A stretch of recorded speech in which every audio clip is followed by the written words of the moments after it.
15 साल के लिए आ चुका है। हमने देखा 10 महीने के अंदर वफाक भी बदला, सूबा पंजाब भी बदला, हुकूमतें बदली।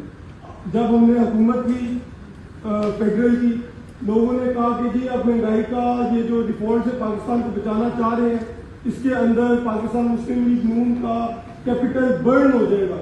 मरियम बीबी ने दोबारा अलम उठाया हमारे कायद मियां नवाज शरीफ के नक्शे कदम पे, उन्होंने रीऑर्गेनाइजेशन शुरू की। और आज आप देखिए नई बहस शुरू हो चुकी है पूरे पाकिस्तान में कि पाकिस्तान मुस्लिम लीग नून इंशाल्लाह 2 तारीख शरीयत लेके सूबे में भी आएगी और पाकिस्तान में भी। हम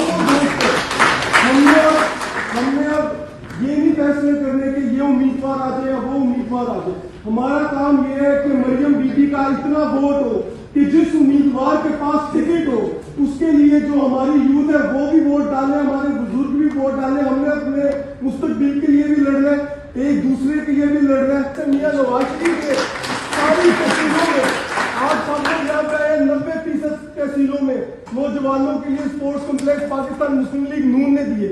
90% तहसीलों में आप सब यहाँ पे तहसीलों से ताल्लुक रखते हैं, बीकॉम की क्लासेस इस जमात ने लाके दी, प्राइमरी स्कूलों की अपग्रेडेशन इन्होंने की। यूथ के लिए इमरान खान ने किया क्या है?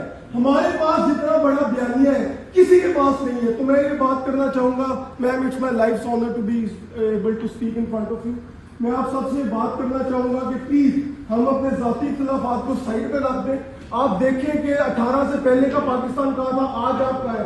हम सब आमदन और अखराजात की जंग लड़ रहे हैं। अगर हम अपने हालात बेहतर करना चाहते हैं तो हमें जंग लड़नी पड़ेगी।